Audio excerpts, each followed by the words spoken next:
Bonjour, je suis très heureux de vous retrouver sur La Salvetat TV. Ne bougez pas, on se retrouve juste après ça.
Et bien voilà pour ce premier sujet. Nous allons aller à la rencontre du club de foot Freiss La Salvetat. Et pour cela, nous allons à la rencontre de Michel Delon.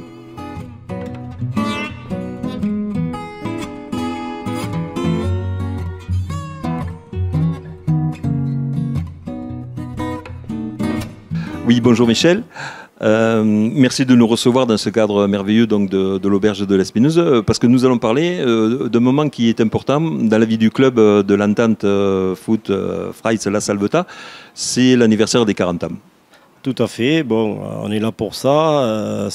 Cette année, on va faire une fête la semaine prochaine, sur 2 jours, exprès pour tous les participants qui ont participé à ce club.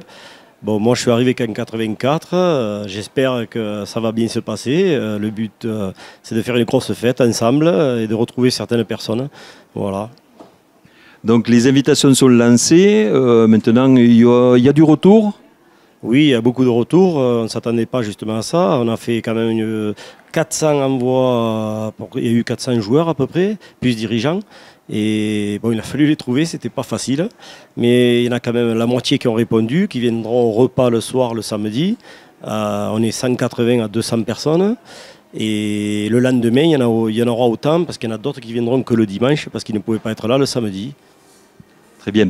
Toute l'organisation, tous ces gens bénévoles autour de l'encadrement, il y a mis du sien, justement pour que ce soit un beau week-end de fête. Oui, on n'était pas très nombreux, mais on était 5-6 personnes à s'occuper de ça. Le secrétaire, le trésorier, moi-même, à s'occuper de trouver toutes les personnes pour organiser ça. Voilà, et le but, c'est de trouver tous les anciens, même de 78, nous allons trouver pas mal. On est très contents qu'ils viennent et voilà. Très bien. Si tu veux, on peut donc feuilleter avec le support des photos, l'historique un petit peu du club, si tu veux nous en dire un petit peu plus. Bon, ben, les photos, je peux vous les montrer. La première photo, c'était en 78, quand le club a été créé. Voilà. À l'initiative de qui? Comment a démarré un petit peu le... Moi, j'étais pas là déjà, mais bon, je sais qu'il y a certaines personnes qui sont sur cette photo qui s'en sont occupées, dont André Ramon, Jean-Louis Sengla et d'autres, Sossol, qu'on appelait, qui étaient facteurs sur la Salvetat, okay, qui ont créé ce club. Et voilà. Après, bon, je sais que moi, je suis arrivé qu'en 84. Des fanatiques, alors, voilà. Et après, on a continué l'histoire. C'est le club qui a failli s'arrêter justement cette année-là. Et cette année-là, voilà, on est arrivé une bande de copains, on a été une dizaine de copains et on a continué le club. Heureusement cette année-là, parce que sinon le club allait s'arrêter. Donc grâce à la bonne volonté des uns et des autres, le club persiste. Et ensuite, on passe avec des résultats.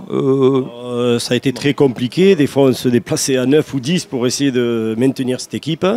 Bon, on prenait quelques petits cartons, mais bon, on a fait le maximum pour continuer. On y est arrivé. Et puis l'année d'après, il est arrivé d'autres joueurs. Et du coup, on a fait une entente Fraiss à la Salvetat. À quelle année? En 89, ça s'est fait, où M. Bakou, à l'époque, l'ancien maire, nous a dit « je vais vous créer un stade sur Fraiss ». Et c'est comme ça que ça a continué. Et entre-temps, il y a eu des gens d'eau largue, de Saint-Pont qui sont arrivés. Et le club a continué comme ça, grâce à ça. Et voilà, en 89, on a commencé à avoir un stade tout neuf, des vestiaires tout neufs aussi, qui nous ont fait pour nous. Et voilà, et le club a continué. Et de la saison 89-90, on passe donc. Et après, on passe qu'on a pu créer une école de football. Entre-temps, c'est Loulou Del Ponte des Barthez là, qui a voulu faire président et qui a repris ça. Et du coup, on a créé une école de football avec des jeunes de la Salvetat et de Fraiss. Voilà. Une pépinière. Une petite pépinière qui a duré pas mal de temps parce qu'on a eu plusieurs équipes. On a eu des Poussins, des Benjamins et des U13. On s'est débrouillé pour 3 équipes. C'était pas mal, c'était sympa. Voilà. Ensuite, nous sautons donc à une saison 95-96. Tu souhaitais nous en parler, pourquoi particulièrement? Parce qu'on a eu une saison où justement le club est monté en division supérieure. On était en 2e division district à l'époque. On est passé même en promotion de 2e division, c'était. On est passé en 2e division et puis on est monté jusqu'en promotion de première pendant 2 ans. Voilà, ça a été l'année de la montée où on a eu pas mal de joueurs qui sont arrivés. Et voilà. Un moment important dans le club. Ah ben oui, parce que quand vous montez de division, automatiquement, c'est plus intéressant pour tout le monde. C'est ça. Beaucoup mieux. Un engouement plus particulier, des gens qui adhèrent au club un petit peu plus, étoffent les équipes. Ah oui, on a eu beaucoup de joueurs aussi qui sont arrivés, il y avait des jeunes derrière. Ça a été la bonne période pour nous, quoi. Ça a été super.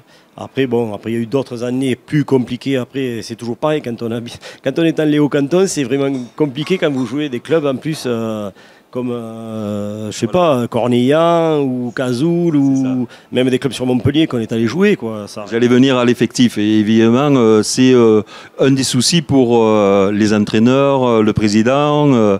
Il faut trouver de l'effectif. Oui, pour tout. Et puis... Et aussi le nerf de bataille, c'est l'argent. Et il faut de l'argent. Plus on monte, il faut de l'argent. Alors c'est ce qui est compliqué. Nous avons beaucoup de déplacements. Après, voilà, on a fait avec pour qu'on continue. On est là aujourd'hui. On arrive en 2018. On a beaucoup de jeunes. On verra. On ne sait pas jusqu'à quand ça durera, mais bon. On a eu la pépinière. Mes enfants sont arrivés aussi, qui ont amené leurs copains. Et c'est pour ça qu'on a pu continuer. Maintenant, je ne vais pas refaire d'autres petits, alors je ne sais pas s'il y en aura. Non, alors voilà. La saison 2018, on peut en parler? Ah ben oui, la saison 2018, c'est une excellente saison pour nous. On peut finir second, on peut même monter en PHB, en Promotion League. Alors bon, on verra bien ce qui se passera, mais on a un dernier match dimanche.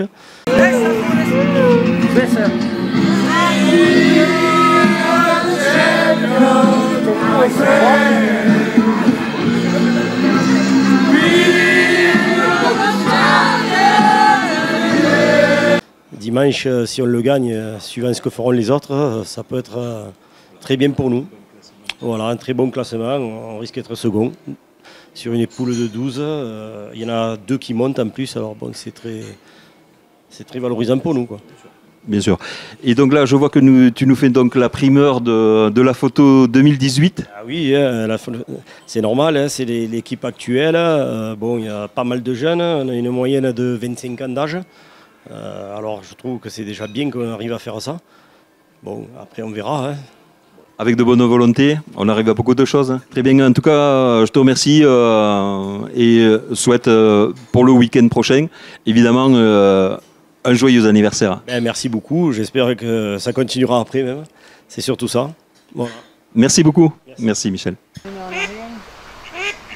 Et bien voilà, le deuxième sujet dont je voulais vous parler aujourd'hui, c'est le CPIE du Haut-Languedoc. Et pour cela, nous allons rejoindre François. François qui est le directeur adjoint de la structure et qui va nous parler de l'eau dans tous ses états et évidemment de la biodiversité.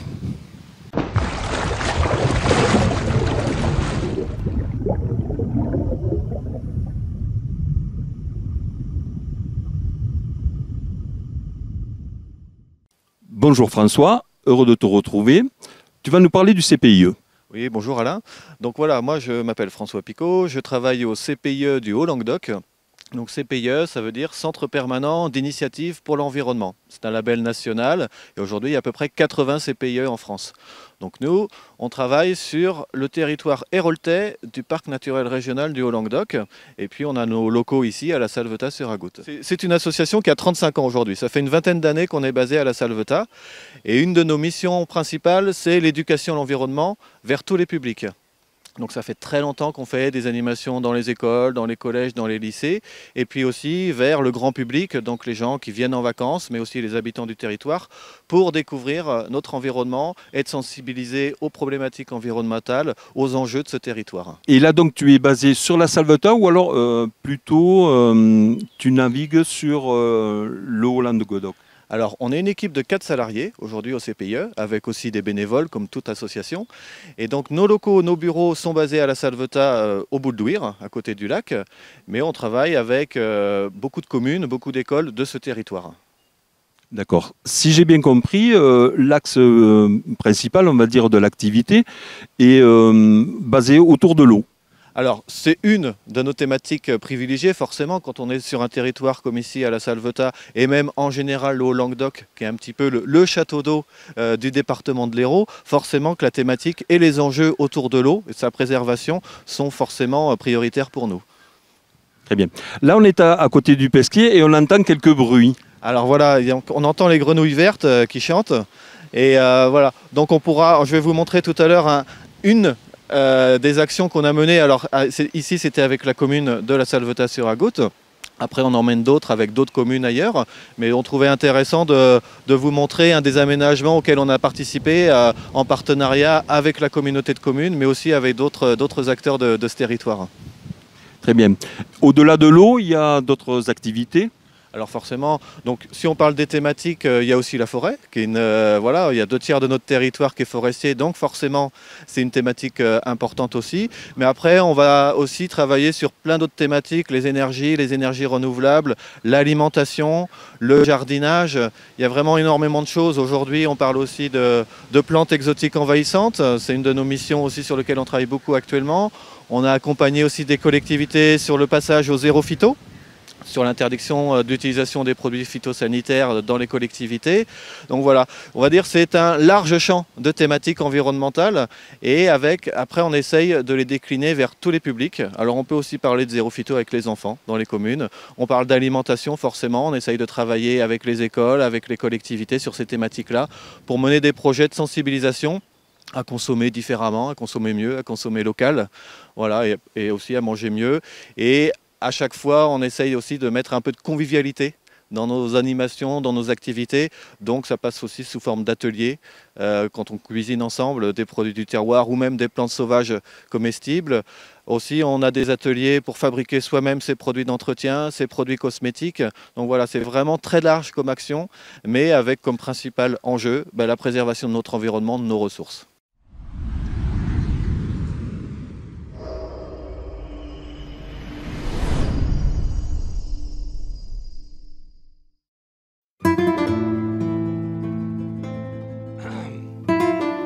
Voilà François, nous voilà donc près du pesquier.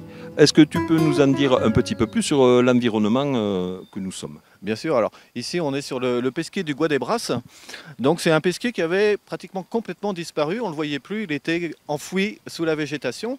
Alors un pesquier, qu'est-ce que c'est? C'est une petite retenue d'eau qui avait une vocation agricole à l'époque, qui était alimentée par des sources un petit peu en amont.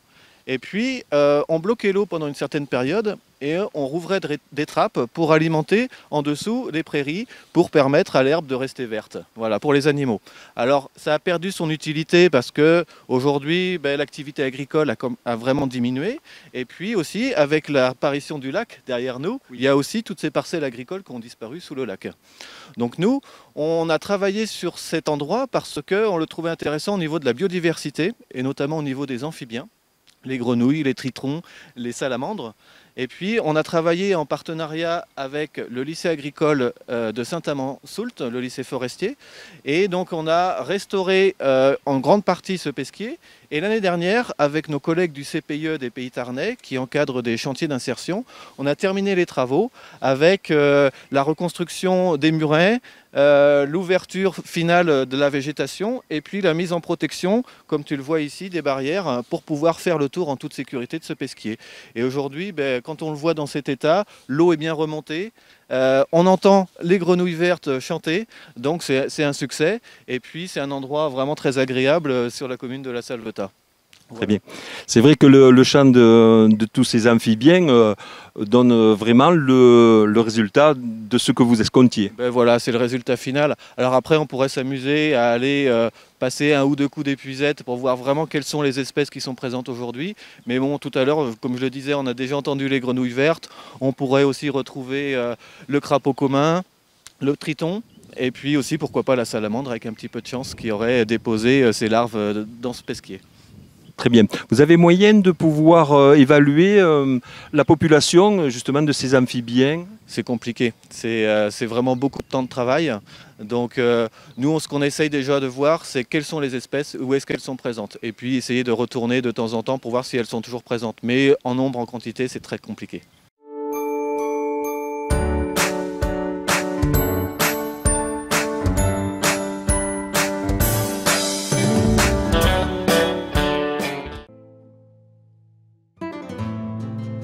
Tu voulais nous parler plus particulièrement d'une application, l'eau dans tous ses états, ainsi que sur les traces du DRAC, un sentier d'interprétation. Voilà, donc c'est deux projets qu'on a menés sur la commune de La Salvetat. D'ailleurs, la commune nous a aidé aussi à monter ces projets. Le premier, c'est une application smartphone qu'on a mise en place. C'est un sentier, en fait, entre le village de La Salvetat et le port des Boules-d'Ouire, avec comme thématique l'eau. Donc l'eau dans tous ses états, et puis on aborde vraiment l'eau sous tous ses aspects au travers de la commune, à travers du patrimoine qu'on peut retrouver dans le vieux village. On parle aussi d'agriculture, on parle aussi forcément de l'eau minérale de La Salvetat, mais on parle aussi du lac et de l'hydroélectricité, et puis on parle forcément de biodiversité aussi. Donc c'est un petit sentier qu'on peut suivre, on télécharge l'application.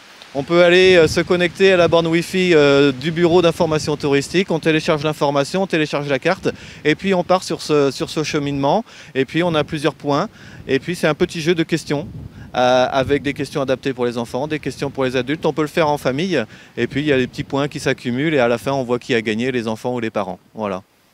Et puis l'autre projet, c'est pareil, c'est toujours au Boules-d'Ouire. On avait monté un petit sentier d'interprétation autour des traces d'animaux. Et puis on est reparti de la légende du drac. Donc c'est sur les traces du drac. Et puis on a mis en place des bornes avec des empreintes d'animaux. Et puis l'idée c'est de regarder ces empreintes et de deviner comment vivent ces animaux, où est-ce qu'ils vivent, et même pourquoi pas même ce qu'ils mangent, comment ils chassent, etc., comment ils se déplacent. Et c'est vraiment l'idée de, même si on ne voit pas les animaux, on peut voir des traces et puis on peut savoir où est-ce qu'on est, quelle espèce vivent dans cette région-là, dans ce coin-là, et puis en tirer toutes les conclusions. Voilà. Très bien, le drac, on rappelle l'animal totémique de La Salvetat. Voilà, cette truite géante qui serait derrière nous, là, moi je l'ai vu passer tout à l'heure. Alors on ne va pas rester trop par là. Donc on peut dire, non pas en conclusion, mais que l'eau qui tombe du ciel, après prend plusieurs chemins. Voilà, tout à fait. Et puis l'eau, c'est la vie. Donc forcément, ça nous concerne tous. C'est une ressource vraiment primordiale à préserver. Donc c'est un des enjeux forts de notre territoire, mais aussi de la planète entière. et éventuellement et effectivement la préserver et en prendre soin. Voilà, la préserver en quantité mais aussi en qualité. Donc voilà, il y a encore plein de choses à faire, plein de travaux à faire et on va dire une des missions principales du CPE, c'est d'abord de sensibiliser et puis quand on peut agir avec l'aide de partenaires comme des collectivités et comme la mairie de la Salvetat, c'est encore mieux parce qu'on peut montrer des choses et on explique encore mieux en montrant. Je te remercie François de ce message vraiment positif. Merci à toi.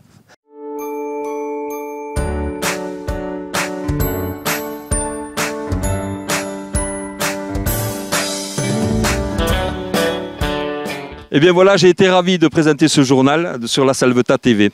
Je vous donne rendez-vous le mois prochain pour d'autres aventures. Et surtout, n'oubliez pas, restez curieux sur la Salvetat TV. Ah oui, j'ai oublié, vous pouvez aussi nous voir sur le Facebook de la Salvetat TV. À bientôt. Bonjour, je suis heureux de vous retrouver sur la Salvetat TV. Je vous rejoins juste après ça.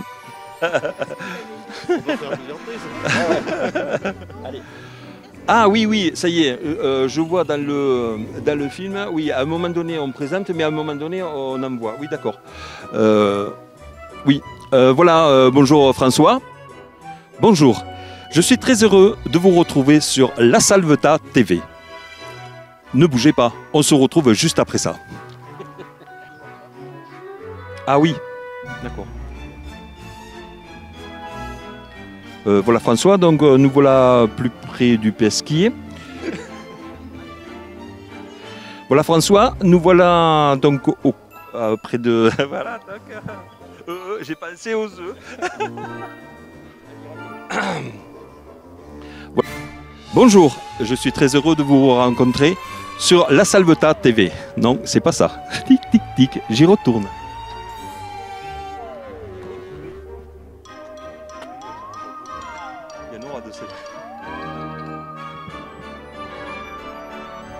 Eh bien, pour lancer le premier sujet, je vous propose d'aller à la rencontre du club de foot L'Entente Fraysse-La Salvetat. Et pour cela, nous y allons. Mais vraiment, on va y aller.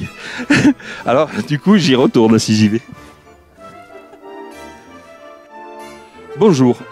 Et pour...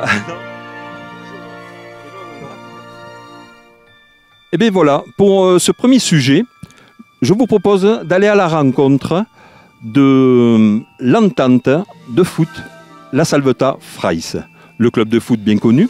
Et pour cela, nous allons à la rencontre de Michel Delon, un des responsables. Non. Le deuxième sujet que je voulais vous présenter également, c'était le CPIE du Haut-Languedoc. Et pour cela, nous avons invité François, qui est le...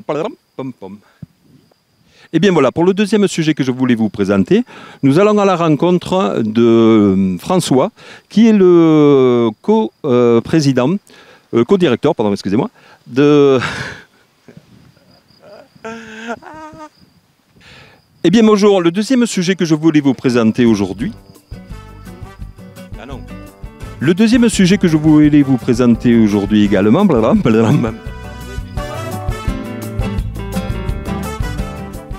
Le CPIE, le Centre permanent d'éducation à l'environnement. Je me suis planté. Et évidemment, de la biodiversité.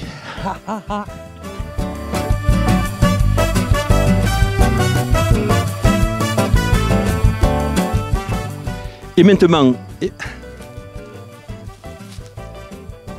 Eh bien voilà, j'ai été ravi de vous présenter ce journal. N'oubliez pas, rendez-vous le mois prochain pour d'autres reportages. Et n'oubliez surtout pas, restez curieux. Eh bien voilà, j'ai été ravi de présenter ce journal. Et voilà, je vous donne donc rendez-vous. Et non, le mois prochain pour d'autres reportages. Eh bien voilà, j'ai été ravi de présenter ce journal. Je vous donne rendez-vous le mois prochain pour d'autres aventures, évidemment. Et surtout, n'oubliez pas, restez curieux. Eh bien voilà, j'ai été ravi de présenter ce journal. Je vous donne rendez-vous le mois prochain pour d'autres aventures. Et surtout, n'oubliez pas, restez bien curieux sur la Salvetat TV. Ah oui, j'ai oublié, vous pouvez aussi nous voir sur le Facebook de la Salvetat TV. À bientôt. Heureusement que je lis les vidéos, enfin tout ce que vous faites. J'arrive toc toc toc et c'est pour ça parce que c'est vraiment pas évident. Mais quand j'aurai le déroulement et un peu plus de bouteilles, on va dire entre guillemets, bon ça ira mieux. Bon parce qu'il faut briser ce tu vas. C'est Voilà. la barrière qu'il faut passer, tu vois. C'est ça.